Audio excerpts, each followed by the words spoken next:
بسم اللہ الرحمن الرحیم. پاکستان ٹوڈے کے ساتھ میں ہوں آپ کا ہوسٹ اقبال شاہد.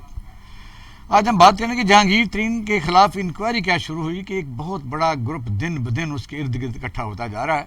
اور آج تو انہوں نے باقاعدہ طور پر جس وقت وہ عدالت میں پیش ہوئے ہیں تو انہوں نے اعلان کر دیا کہ میں پی ٹی آئی میں شامل ہوں اور اسی میں ہی رہوں گا. لیکن حقائق کچھ اور ہیں, کیونکہ اتنا بڑا گروپ پی ٹی آئی میں بننا اور پھر پنجاب حکومت کے خلاف ان کی ریزرویشن, آئندہ بجٹ جو آ رہا ہے اس کے متعلق چیمے گوئیاں کیا ہونے جا رہا ہے کہ جہانگیر ترین ایک نئی گیم کا حصہ بننے جا رہے ہیں یا نہیں, یا اسی کے دوران یعنی خاص طور پر ان کی ریزرویشن پنجاب کے وزیر اعلیٰ پر ٹکی ہوئی ہیں کہ یہ ہمارے گروپ کے جو لوگ ہیں ان کو تنگ کر رہے ہیں, ان کی ٹرانسفر کر رہے ہیں. کسی کو ٹرانسفر کر رہے ہیں, ظاہر سرکاری افسروں کو ٹرانسفر کر رہے ہوں گے. تو یہ بات بڑی ایک اس طریقے سے گمبھیر ہوتی جا رہی ہے کہ پی ٹی آئی کے پاس پہلے ہی وفاق میں بھی اور صوبے میں بھی بالکل چھوٹی سی اکثریت حاصل ہے, اور یہ حکومت مستحکم رہتی ہے نہیں رہتی, آئندہ بجٹ پاس کروا سکتی ہے نہیں کروا سکتی, اس پر ہم بات کریں گے. دوسرا, وزیر اعظم آج کے پی کے دورے پر تھے, انہوں نے بڑے پورے اعتماد لہجے میں وہاں باتیں کی ہیں. میمند جو ڈیم بن رہا ہے وہاں انہوں نے کہا ہے کہ یہ پہلا ڈیم ہے جو میں بنایا, کافی 50 سالوں کے بعد جس کی ابتدا ہوئی اور میرے دور میں ہوئی. پھر ہیلتھ کارڈ کا انہوں نے ذکر کیا ہے, یعنی ان کے چہرے پر اس قسم کی کوئی نہیں تھی, لیکن ایک بات جو انہوں نے کی وہ بڑی عجیب و غریب تھی. انہوں نے پاکستان کے نظام انصاف پر ایک سوال اٹھایا کہ وہ معاشرے وہ کبھی رہ ہی نہیں سکتے جو ڈسکریمنیشن میں انصاف کرتے ہیں. یعنی پاکستان کی طرف کئی اپنی تقریروں میں وہ اشارے کر چکے ہیں کہ پاکستان میں طاقتور کو انصاف ملتا ہے. تیسرا ہمارا موضوع رہے گا راولپنڈی رنگ روڈ, اور اگر کوئی تھوڑا سا وقت بچا تو ہم یہ بات کریں گے کہ People Party P D M جب بنی ان کے ساتھ ان کے دوران تحریک کا حصہ بنی, پھر بعد میں وہاں سے چھوڑ دیا. تابڑتوڑ روزانہ بلاول بھٹو زرداری صاحب کے حملے وفاقی حکومت پر ہوتے رہتے ہیں, لیکن انہوں نے گین کیا کیا ہے؟ پیپل پارٹی پنجاب میں کہاں کھڑی ہے؟ یہ ہمارے سوالات رہیں گے. عبداللہ ملک صاحب ہمارے ساتھ موجود ہیں, welcome to the show. R Butt صاحب اور بریگیڈیئر لیاقت طور صاحب اور رانا محمد ارشد صاحب سینئر ہمارے رہنما پاکستان مسلم لیگ نون کے, ویلکم ٹو دا شو. عبداللہ ملک صاحب, آغاز آپ سے کرتے ہیں کہ جہانگیر ترین کے خلاف انکوائری جب شروع ہوئی ایف آئی اے نے تو انہوں نے گروپ بنانا شروع کر دیا, پھر دن بدن ان کی تعداد بڑھتی گئی. اس کو پہلے تو پریشر گروپ کہتے رہے, لیکن اب ارادے اور ہیں. شروع میں تو یہ کہا جاتا رہا کہ شاید اس کے پیچھے پاکستان مسلم لیگ نون کام کر رہی ہے, اور یہ ایک دفعہ ایسا ہوا بھی, لیکن یہ صاحب چھپتے بھی نہیں. اور یہ ہو کیا رہا ہے؟ دیکھیں, پہلی بات تو یہ ہے کہ جہانگیر ترین صاحب پی ٹی آئی کے جنرل سیکرٹری تھے, اور آپ کو یاد ہوگا کہ جب پی ٹی آئی کی فارمیشن ہو رہی تھی تو جہانگیر ترین صاحب کا ہی یعنی کہ جب الیکشن ہوئے اور الیکشن کے بعد جب پی ٹی آئی گورنمنٹ کی فارمیشن ہو رہی تھی, جہانگیر ترین صاحب کا ہی جہاز تھا, وہ پورے پاکستان میں مختلف لوگوں کے پاس وہ گئے اور انہوں نے ان کو دعوت دی کہ وہ آئیں اور حکومت نہیں دیکھیں نا, یہ دیکھیں نا, کبھی فیکٹس کو بھولنا نہیں چاہیے کہ جس بندے کی بھی جو بھی کنٹریبیوشن ہونی چاہیے وہ رہنی چاہیے. کہ وہ پی ٹی آئی کا حصہ تھے یہ, اور سینئر پولیٹیشین گو کے بعد میں جب ایک ان کا اپنا کیس بنا سپریم کورٹ آف پاکستان میں, تو ایک کیس میں جب وہ منی ٹریل نہ دے سکتے تو وہ سپریم کورٹ آف پاکستان نے ان کو نہل قرار دے دیا. اور with the passage of time جب حکومت کا مین اسٹریم لائن کا حصہ نہیں رہے اور عمران خان صاحب نے بھی ان کو کوئی اتنی دوستی کا ساتھ نہیں نبھایا, تو وہ دور, جب آپ حکومت میں نہیں ہوتے تو حکومت سے دور ہی چلے جاتے ہیں. اب جب شوگر اسکینڈل والا ایشو آیا تو جہانگیر ترین صاحب کا, جیسے کہ رانا صاحب کی پارٹی کے لیڈر بھی کہتے ہیں کہ دیکھیں جی ہمارے تمام جو پارلیمنٹ لیڈر مقرر کر دیے ہیں, میں اس کی ریزن بتا رہا ہوں نا. دیکھیں میں وہی بتانے جا رہا ہوں کہ جب شوگر اسکینڈل آیا تو جہانگیر ترین صاحب نے کہا کہ میرے تمام حساب کتاب کلیئر ہیں, میری پاکستان کی 4 بڑی آڈٹ فرم ہے, وہاں سے میرے آڈٹ ہوئے ہیں, میرے ایف بی آر میں معاملات صحیح ہیں, میرے گروور کے پیسے نہیں ہیں. لیکن حکومت نے جب جے آئی ٹی بنائی اور جے آئی ٹی میں کچھ اس قسم کے معاملات آئے کہ کہیں نہ کہیں شوگر میں ان کا کوئی, کیونکہ 20% جو شیئر ہے شوگر ملوں میں یہ ان کا ہے, تو لہٰذا یہ ایک بڑا گروپ ہے. جب حکومت نے شروع کیا تو انہوں نے کہا تھا ہم احتساب اپنے گھر سے کرتے ہیں. چلو آپ میں یہ بات میں سینیریو آپ کو بتایا نا. اب یہ ہوگا کہ ان کا خیال تھا کہ میرے ساتھ ناانصافی ہو رہی ہے.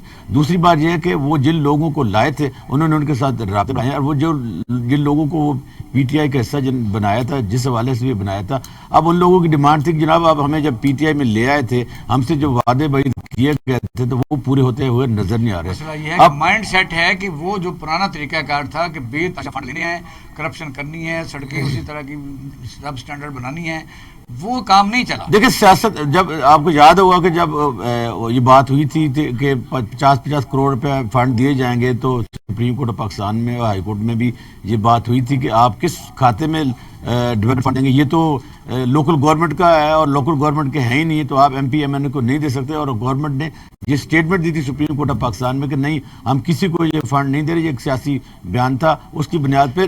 اور وہ جو آپ کہنا چاہ رہے ہیں وہ یہ کہنا میں آپ کو کہنا چاہ رہا ہوں کہ دیکھیں جو ناراض لوگ تھے جن کے حلقوں میں کام نہیں ہو رہے تھے، جن پہ ناراضگی کی وجہ کیا ہے؟ وجہ یہ ہے کہ ایک آدمی کے خلاف کیس چل رہا ہے، کیس چلنے دیں، ضمانت ہوتی ہے، پھولوں کے ٹوکرے راستے. لیکن یہ تو میں اور آپ کہہ رہے ہیں نا، یہ تو دیکھیں یہ تو میں اور آپ کہہ رہے ہیں. لیکن ایک بات یہ ہے کہ ایک پبلک کا پریشر تو ضرور ہے، مہنگائی ہے، اور ان کو لوگوں کے پاس لیڈرشپ نہیں تھی. جہانگیر ترین صاحب نے قدم بڑھایا اور لوگ ان کے پیچھے آ گئے، آواز ایک بنی، وہ سامنے نہیں آنا چاہیے. کہتے ہیں جب وہ کارٹل کا حصہ رہے، مثلا آپ کو پتہ ہے انہوں نے خود 67 روپیز پر کے جی چینی دی، پچھلے سال دی تھی انہوں نے. پھر جب گنا جو خریدا جاتا ہے، آپ سب کو پتہ ہے 8.5% اس میں شوگر کا وہ جو طریقہ کار ہے. ابھی جب ان کا گروپ عمران خان صاحب سے ان کا گروپ جب وزیر اعظم کو ملا تو انہوں نے ان کو یقین دلایا کہ ہم ایک کمیٹی بنا دیتے ہیں جن کے ہیڈ ہوں گے علی ظفر صاحب. وہ کمیٹی دیکھے گی کہ کیا جہانگیر ترین اور ان کے بیٹے کے ساتھ کوئی زیادتی تو نہیں ہو رہی، کوئی ناصافی تو نہیں ہو رہی. یہ ایک مائنڈ سیٹ ہے، وہ چلتا رہتا ہے. پاکستان میں عدالتوں میں جانے کے لیے بھی بڑے بڑے جلوس چاہیے. آپ تو خیر اس میں بڑے ماہر بھی ہیں کہ جب کوئی لیڈر آپ کا جاتا ہے، میاں شباش ہی تو سیدھے سیدھے جاتے ہیں، باقی جس طرح جاتے ہیں پھولوں کی ٹوکریاں رساز ہی رکھ لیتے ہیں. وجہ یہ کہ یہ اس طرح عدالتوں میں پھر لوگ پریشرائز کر کے پھر فیصلے لیں گے. جی بسم اللہ الرحمن الرحیم. خاص طور میں آپ کا شکریہ ادا کرتا ہوں، آپ کے ٹی وی چینل کا. اور میں پولیٹیکل ورکر ہوں، ان پر ساتھ ہی مجھے اتنا پتہ ہے کہ جب ایک تھانے دار آ جاتا ہے نا دروازے پر ڈھیرے پر، ہم ایم پی اے ہوں، ہم وزیر ہوں، اور جب وہ یہ کہتا ہے نا کہ سر یہ کمپلینٹ ہے اور شکایت کنندہ موجود ہے اور مجھے ڈپیوٹ کیا گیا تو سر کیا حکم ہے، تو ہماری ٹانگیں کام. اس لیے میں عرض کروں گا کہ ترین صاحب کے گھر پہ کون گیا ان کو پوچھنے کے لیے، پکڑنے کے لیے، اور انہوں نے یہ گیم چلائی. بات ہو رہی ہے شوگر کی. ہم کہتے ہیں 2018-19 میں 3.3 ارب روپے کی سبسڈی دی ہے وفاقی کیبنٹ نے، اس کی اپروول دیا عمران خان صاحب نے اور کیبنٹ نے. اور وہ صرف صوبائی پنجاب میں کیوں ہی سبسڈی دی گئی؟ سبسڈی آپ صاحب مجھ سے زیادہ پڑھے لکھے ہیں. جب کسی چیز پر سبسڈی دی جاتی ہے تو اس کی 2 کنڈیشن شرائط لازمی ہوتی ہیں. ایک کہ اس کی قیمت نہیں بڑھے گی، دوسرا اس کی قلت نہیں ہوگی. سبسڈی دینے کے بعد جو چینی ہے وہ ایکسپورٹ ہوتی ہے، ایکسپورٹ کے بعد پھر 2010 میں بھی سبسڈی دی. سر میں کہتا ہوں جس نے بھی دی ہے وہ ذمہ دار ہے. میں آج کی بات کر رہا ہوں جو بات ہو رہی ہے. پھر امپورٹ ہوئی اور اس پر کمیشن بنتا ہے اور کہا گیا کہ جناب ویل ڈن، کیا بات ہے، یہ کمیشن بن گیا، رپورٹ آئے گی. بہت اچھی بات ہے.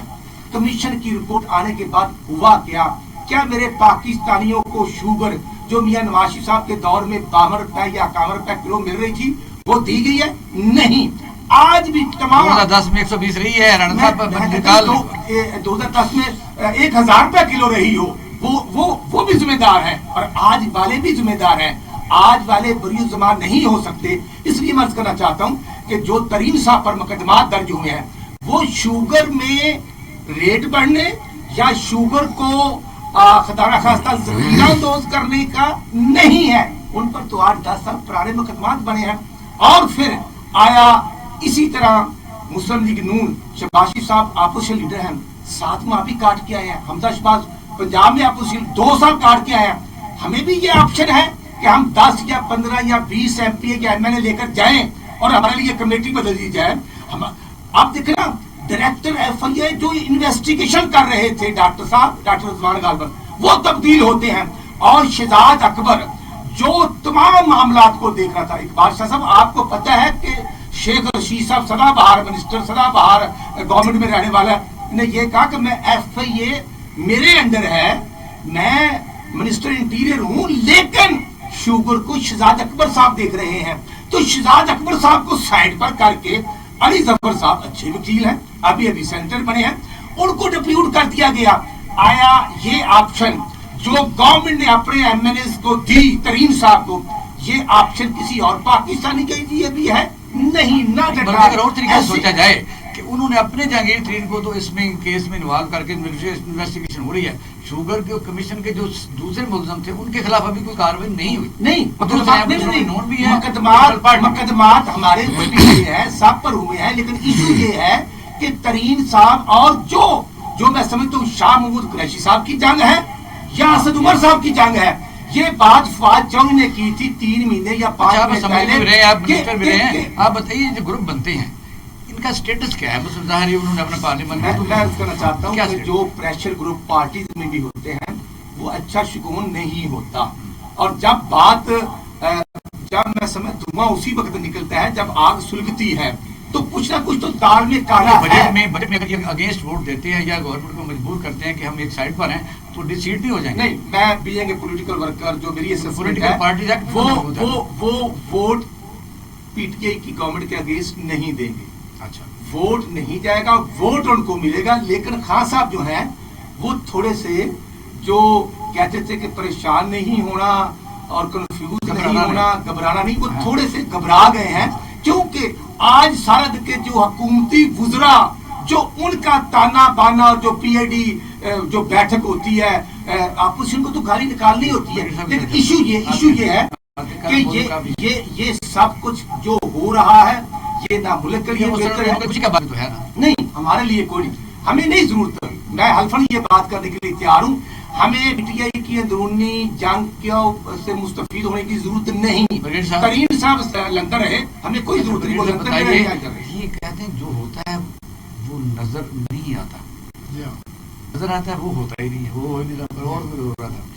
یہ تو ہے کیا؟ یہ پنجاب میں آپ نے دیکھا جو لوگ ہیں وہ صحیح سینئر منسٹر رہا ہے، بڑا پاورفل رہا ہے. راجہ ریاض یہاں باقاعدہ سینئر منسٹر رہا ہے.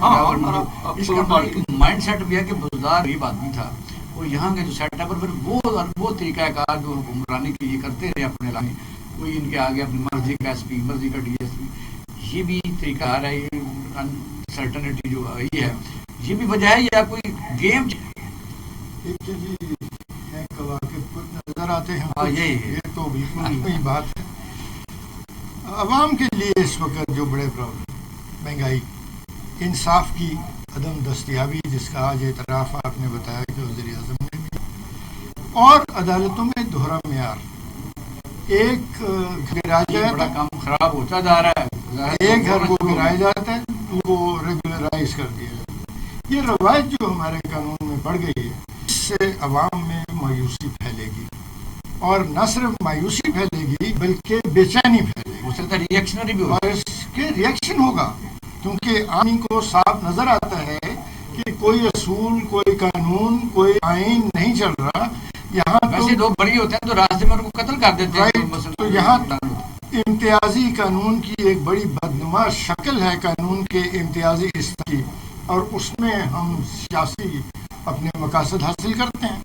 تو صورتحال ہے یہ جیسے چرچل نے کہا تھا کہ کیا ہمارے ملک میں انصاف ہو، اگر ہو رہا ہے تو ہم جنگ جیت لیں گے. اور ہمارے ملک میں کلی فیکٹر جو ہے ملک کی حفاظت کے لیے، ملک کی ترقی کے لیے، وہ ہوتا جا رہا ہے، وہ عدم دستیاب ہے.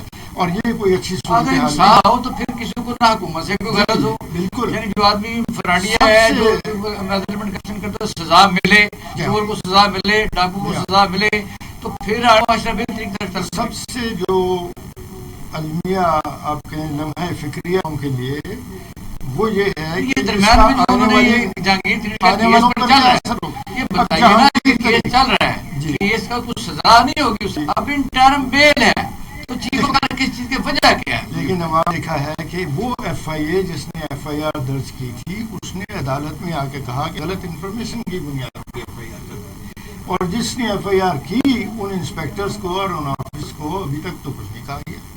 کوئی اور ملک ہوتا تو وہ اندر ہو جاتے، اور میرا خیال ہے کہ ان کو ان کی نوکری ختم ہو جاتی اور ان کو قید و بند کی سہولتیں برداشت کرنی پڑتی. میں یہ پینل سے یہ سننا چاہتا ہوں کہ جہانگیر ترین کا اس وقت جہانگیر ترین کے بارے میں ایک بات کروں گا کہ انہوں نے ثابت کر دیا جہانگیر ترین نے کہ ان کے پاس ایک سیاسی قوت زبردست موجود ہے، اور ان کے ساتھ فی زمانہ جو مارکیٹ میں پریشر گروپ کام کروا سکتے ہیں اس نے وہی راستہ اختیار کیا. وہ ان کے پاس موجود ہیں. اور اس قوت کی موجودگی میں عوام دیکھ رہے ہیں کہ حکومت کا جو قانون پہ عمل کروانے کا دعویٰ تھا, جو احتساب کا بلا امتیاز دعویٰ تھا, وہ نہ رہتا جا رہا. یہ صاف نظر آ رہا ہے نا. اور بٹ صاحب سے پوچھنا ہے, بٹ صاحب مجھے بتائیں کہ آپ بڑے دھندے سے رکھنے والے, بڑی دیر بعد ملاقات آپ سے ہوئی ہے. یہ ٹھیک ہے جو کہتے ہیں کہ بھی ایسا ہونا چاہیے, یہ خواہش ہوتی ہے, ایسا کیوں نہیں ہو رہا, یہ وجہ تلاش ہم نہیں کرتے. کیا ذمہ دار معاشرہ ہے, حکومت ہے, انصاف ہے, یا یہ جو روزانہ یعنی ایک نیا دھوکہ ہوتا ہے لوگوں کے ساتھ. یہ آپ کب سے ہو رہا ہے, جاولا زندگی سے بھی پہلے ہو رہا, جب نظام مصطفیٰ بنی وہ ڈی ٹریک ہو گئی, بعد میں انہوں نے کہا روٹی کپڑا مکان اس سے پہلے چلتا رہا, پھر اربن نائز ہو گئی سیاست, انہوں نے کہا جی ہم زیادہ سمجھدار ہیں, انہوں نے پیا یہ بیڑا گرک کر کے اوپر جہاز چلا لیے, ملے آپ کے سامنے. اب یہ جو جہانگیر ترین کا یہ حکومت کو ٹاپل کرنے کے لیے یا اپوزیشن کی توجہ ہٹانے کے لیے یا اپوزیشن ساتھ میں لیے؟ جی بسم اللہ الرحمن الرحیم. بہت شکریہ آپ نے یاد کیا ہے اقبال شاہ صاحب. اصل میں جہانگیر ترین صاحب کا جو مسئلہ ہے, جو گروپ انہوں نے اناؤنس کیا ہے, یہ پہلے دن سے ہی تھا. جب 2012 میں PTI میں دیکھا, یہ ہمارے یہاں جو سیاست کا منظر نامہ ہے. اور دوسری بات یہ ہے کہ جب سے وہ نااہل ہوئے ہیں, اب کوالیفیکیشن دیکھیں کہ انہوں نے ان کو کورٹ نے نااہل کیا, اور اس وقت جو ممبران ان کے ساتھ ہیں تو ان کی کیا کوالیفیکیشن ہے. اور سب سے اہم ترین بات جو ہے, سب سے اہم ترین جو بات جو ہے, کل انہوں نے قرآن کے اوپر حلف لیا. بحثیت ایک عام انسان میں سمجھ نہیں پا رہا کہ ایک حلف انہوں نے پاکستان کے کانسٹیٹیوشن کے مطابق اس اسٹیٹ کی وفاداری کا بھی لیا ہوا ہے, بحثیت پارلیمنٹ. جی بالکل. اب وہ کہاں سٹینڈ کرتا ہے؟ کیا یہ قرآن مجید کے اوپر جو حلف ہے اس کے متعلق میں کیا کہہ سکتا ہوں؟ مجھ سے سینئر دوست بیٹھے ہوئے ہیں. یہ ابھی جو میرے محترم نے فرمایا وہ تھا, پاکستان میں جو سیاست ہے جس طرح وہ طاقت کے تابع ہے اور جس طرح کے لوگوں کو یہ نوازتی ہے, ہم دیکھتے ہیں کہ یہاں پر ہر وہ شخص وہ منافقانہ رویے سے رہے, وہ لوگوں کا استحصال کرے, لوگوں کے ساتھ ظلم کرے, اور توقع رکھتا ہے کہ قوم اس کی عزت کرے. یہ اس کی توقعات میں رہتا ہے کہ میں کچھ بھی کر لوں, میں جھوٹ بولوں, فریب بولوں, میں استحصال کروں. کسی بھی جاگیردار نے آج تک کلمہ پڑھنے کے بعد بھی اپنے کسی مظاہرے کو حقوق دیے ہیں؟ کسی بھی سرمایہ دار نے کلمہ گو ہونے کے باوجود بھی اس ریاست کے کانسٹیٹیوشن کے مطابق ان کو رائٹس دیے ہیں؟ لیکن دیکھیں کتنی خوبصورت سی بات ہے کہ سب کا جو محور ہے وہ غریب عوام ہی ہے. اور یہ جو آپ نے ابھی المیہ بیان کیا جنرل ضیاء الحق سے, یہ اس سے بھی پہلے کا ہے. یہ ان قوتوں کا ہے, ان سامراجی قوتوں کا ایک منصوبہ ہے پاکستان کے اوپر, جس کا آپ آنے والے وقتوں میں دیکھ لیں کہ 2023 آ رہا ہے, اور ان قوتوں کے لیے ایک ڈراؤنا خواب ہے کہ کہیں یہ اسلامی قوت بن نہ جائے. انہوں نے آپ کو منتشر کرنے کے لیے اپنے لوگوں کو پالا, سانپوں کو پالا, بچھوؤں کو پالا, سوروں کو غلاظت دی, پھر ان سے انہوں نے اپنی ایسٹ انڈیا کمپنی کو بچایا. انہوں نے کیا جو PTI کی حکومت جب آئی ہے, یہ بھی اسی کا حصہ ہے. لوگوں نے جدوجہد کی, وہ کہاں ہے بھی ساتھ ان کے بینیفیشری چمڑ گئے. اور آپ دیکھیں کو آپ کو نظر آ رہے ہیں آپ کو جو لوگ ان کے ساتھ تھے. مجھے سمجھ نہیں آ رہی کہ جدوجہد کرپشن کے پیسوں سے جدوجہد ہوتی ہے. ایک انویسٹمنٹ کروا لیں آپ کسی کے پیسوں کی, تو وہ آ کے اپنی انویسٹمنٹ کو پورا نہیں کرے گا. گورننس ہے وہ بھی تو آپ نے ڈسکس کرنی ہے کہ کہاں یہ کھڑے ہیں لوگ. یہ اسی نظام کا حصہ ہے اقبال صاحب جو میں آپ کو بتا رہا ہوں. یہ میں اس بات میں بڑا خوش ہوں کہ یہ اللہ تعالیٰ, میں اس کا شکر ادا کرتا ہوں. آپ بھی دیکھ لیجیے کہ اطمینان سے, ہم تو اطمینان سے بیٹھے ہیں کہ جنہوں نے یہاں پر 74 سال تک اس قوم کا یہ حال کیا ہے, اصل میں ان کو فکر کرنے والی بات ہے کہ یہ نظام جا رہا ہے, یہ گلوبل انوائرمنٹ بدلنے والا ہے. یہ جو آپ فلسطین میں دیکھتے ہیں, یہ یہاں پر جو فتنے فساد ہیں, یہ کس کے لیے ہیں؟ ابھی تک وہی سیکولر جو ورلڈ ایک ڈاکومنٹس ہے جو 1920 کے درمیان میں آیا تھا, جس کے اوپر یہ انسانی نظریہ کو مسخ کر کے ایک اپنی ہی وحد میں آ کر ایک نظام جو انہوں نے بنایا تھا, ابھی یہ اسی کا حصہ ہے.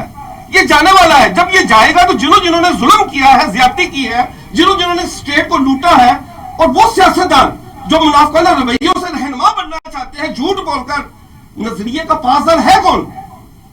پاکستان اسلامی ریاست تو ہے, اس کے نظریے کا پاسدار مجھے ایک سیاستدان بتا رہا ہے. تو کیا ہو رہا ہے جی بلا صاحب؟ اگلا ہم یہ کہتے ہیں یہ بڑا شور تھوڑا ڈسکس کر لیتے ہیں. بہت شور ہے راولپنڈی جو رنگ روڈ ہے. اب وہ 2016 کا منصوبہ, اس میں نیسپاک اور 2-3 اور انٹرنیشنل کنسلٹنٹ RD نے ہائر کیے, اور پھر اس کی ایسٹیمیٹ کاسٹ ہے, سیکشن 4 سے 4 ہوا, اور پھر وہ الائنمنٹ اس زمانے کی جو ہوئی وہ 40 کلومیٹر تھی، پھر 66 ہوگی، 26 کلومیٹر بڑھ گئی ہے۔ ابھی جو روزانہ ہم 2-3 دن ہو گئے اس پر کافی پروگرام ہو رہے ہیں، ابھی تو صرف جو ٹاٹک لوپ ہے اس میں 2.4 بلین کی پیمنٹ ہوئی ہے، اسٹرکچر کی بھی نہیں ہوئی، اور اس کے متعلق جو اپنے اپنے طور پر پارٹیاں وہ کر رہی ہیں، مسلم نون کا سٹانس ظاہر ہے یہ ہے کہ ابھی گرفتار کیا جائے، عمران خان کو گرفتار کیا جائے، گرفتار کیا جائے۔ جو یہ منصوبہ ہے، منصوبے ہوتے ہیں، منصوبے کو الائنمنٹ ہوتی ہے، یا یہ کرپشن جس وقت ہم ڈسکس ہم کر رہے ہیں، کیا سمجھتے ہیں کہ اس میں کیا کون کون سے لوگ انوالو ہوں گے؟ یا سوشل میڈیا پر سارا تکیہ کیے بیٹھے رہیں گے، کوئی بھی ہوگی کہ سزا بھی ملے گی؟ بنیادی بات تو یہ ہے کہ کرپشن کے خلاف عمران خان صاحب کا 22 سال کا ایک نیریٹو ہے، ایک انہوں نے مسلسل جدوجہد کی ہے کہ پاکستان میں کرپشن ہے، کرپشن ہے، کرپشن ہے، اور اسی بنیاد پر انہوں نے الیکشن لڑا 2018 کا، اور اسی بنیاد پر ان کی آج تک کی جو اسٹیٹمنٹ ہے وہی چل رہی ہے۔ اب بدقسمتی کی بات یہ ہے کہ ایک ایسا شخص جو ایک نیریٹو کے ساتھ، بڑے اسٹرانگ نیریٹو کے ساتھ حکومت میں آیا ہو، اور حکومت میں بھی اس کا یہ ہو کہ میں NRO نہیں دوں گا، ہم پیسہ نکلوائیں گے، اور اتنے سالوں میں وہ پیسہ بھی نہ نکلوا سکیں، اور بجائے ایک کہ وہ دوسروں سے نکلواتے، ان کی اپنے وزراء کا نام، ان کے جو مخصوص جو معاونین تھے ان کا نام، اور ان کے بہت سارے لوگوں کے نام شامل آئے، تو لوگوں نے یہ کویشچن بالکل اٹھایا، جس طرح اپوزیشن کے لوگوں نے کہا کہ جناب آپ تو ہم سے سوال کرنا چاہ رہے تھے، ہمیں اکاؤنٹیبل کرنا چاہ رہے تھے، اور آپ نے کیا بھی ہے اتنے سالوں میں، لیکن یہ کہ آپ کے تو اپنے گھر میں کرپشن کے دائیں بائیں لوگ بیٹھے ہوئے ہیں، تو اس میں کوئی شک نہیں ہے، یہ ایک لمحہ فکریہ ضرور ہے کہ ایسی حکومت جو کرپشن کے اگینسٹ ایک نیریٹو لے کے آئی ہو، اپنا ان کا ایک نیریٹو تھا۔ نہیں، کرپشن اب بھی لوگ باز نہیں آ رہے، اس کا مطلب جس طرح بریگیڈیئر صاحب نے کہا کہ بھئی نظام انصاف، یعنی کہ 2-2.5 سال میں بادشاہ تو ہے نہیں کہ رسالہ ٹکا لیا جائے اور فوری جس پر الزام ہے فارغ کیا جائے۔ اب جب لوگوں کو پتہ چلتا ہے کہ یہاں بہت زیادہ اگر سرمایہ کما لیں تو ہوتا کچھ نہیں ہے، اب بھی اسی لیے پھر روزانہ فراڈ ہو رہے ہیں۔ میں اس لیے کہہ رہا ہوں کہ دیکھیے بات یہ ہے کہ ہر اصلاح پسند جب بھی آتا ہے تو وہ یہ چیزیں سلوگن لے بڑے اٹریکٹو سلوگن لے کے آتا ہے، لیکن یہ کہ نہ تو ہم چائنا والا سسٹم رکھتے ہیں، نہ ہی ہم سعودیہ والا سسٹم رکھتے ہیں، کہ نہ کوئی ہماری بادشاہانہ اپروچ ہے کہ 125 لوگوں کو آپ ہوٹل کے کسی کیمروں میں بند کر دیں، ان سے پیسہ نکالو۔ ہمارے یہاں ایک ڈیموکریسی ہے، ایک ایسا سسٹم رائج ہے جس میں لوپ ہول ہے جو اشرفیہ کو راستہ دیتا ہے، اور جس ہمارا نظام تحفظ دیتا ہے۔ اور جو آپ بات کر رہے ہیں نا، دیکھیں نا عمران خان صاحب نے ٹل لگا لیا ہے۔ مجھے ایک بتائیں کہ ایک پیسہ عمران خان صاحب کی ایفرٹ کی وجہ سے قومی خزانے میں آیا ہو؟ کوئی پیسہ نہیں آیا یقیناً، بلکہ لگے ضرور ہیں، یہ وویلا ہے سارے کا سارا۔ دیکھیں نا ہمارے سسٹم میں جب آپ اکاؤنٹیبلٹی کرتے ہیں اس میں اتنی کیپیسٹی نہیں ہے، وائٹ کالر کرائم کو پکڑنے کے لیے پاکستان میں کوئی نظام نہیں ہے، نہیں ہونا ہے۔ یہ جو ابھی پنجاب حکومت نے جو ایک رپورٹ بنائی ہے اس رنگ روڈ کے منصوبے پہ، یقین جانیے کہ اس رپورٹ میں سوائے ایلیگیشن کے کوئی سالڈ پروف نہیں ہے، کسی کو انہوں نے اکاؤنٹیبل نہیں ٹھہرایا، کوئی کلو نہیں۔ ہاں یہ ہوتا ہے کہ یہ نا کڑیاں سے کڑیاں ملائی ہیں، ایک ہوتا ہے نا جب کوئی چیز ہو جاتی ہے تو اس کے پہلے ہر ساتھ کیوں ہوا ایک پیرامیٹر بنایا تھا، ایک شیپ بنائی جاتی ہے، اس کے بعد ایویڈنس لائی جاتی ہے۔ کیونکہ بریک کی طرف مجھے کہا تھا رانا صاحب، میرا یہ ٹوٹیلٹی میں ہے کہ اس قصے میں سے بھی نا، جیسے یہ شوگر والے میں کچھ نہیں نکلنا، ہمارے سسٹم ڈیلیوری نہیں کر پاتا انصاف، جیسے بریگیڈیئر صاحب نے بالکل صحیح کہا۔ ملک صاحب بریک کی طرف جانا صاحب، سوال یہی رہے گا ناظرین، اب ہم آتے ہیں چھوٹے سے بریک کے بعد، ہمارے ساتھ رہیے گا۔